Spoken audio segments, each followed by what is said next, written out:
My name is Allison Posell, and currently I live in Montgomery, Alabama.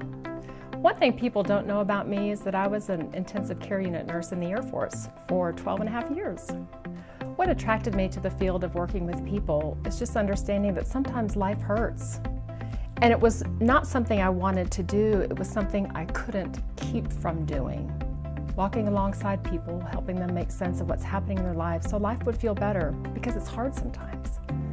And I began just to pursue more and more of that and just felt coming alive inside as I helped people and walked alongside them during their journeys.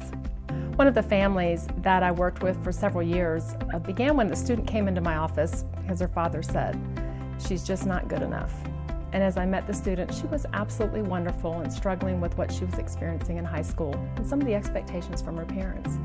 So finally we got mom and dad in the room and we sat and we talked, and I heard their heart for their daughter, and she was able to hear some of the other sides of what they felt about her. And when she went off to college, she did great, and saw mom and dad periodically, and they're saying she's doing great, we're doing great. And 10 years later, let's fast forward, and I'm sitting in a restaurant and I look and I see this young woman with 2 children. I'm like, who in the world is that? I went, oh my gosh, it's Ann. And I went and spoke to her and I said, Ann, it's Allison. She goes, oh my gosh, look at me. Look how well I've done. It's just very exciting.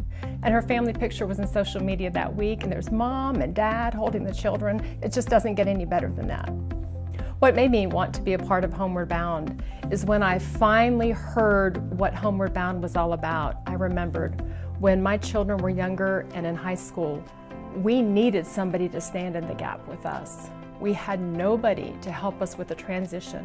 When one of our children came back home, and it was devastating to our family, it was devastating to our child. And it took a lot of energy to figure out how to do that next step. So now when you find a place where we can go into a family that's hurting and struggling and wanting hope, that space that Homeward Bound fits into is absolutely necessary and will make all the difference in the world. And I want to be a part of that work, and that's why I'm here.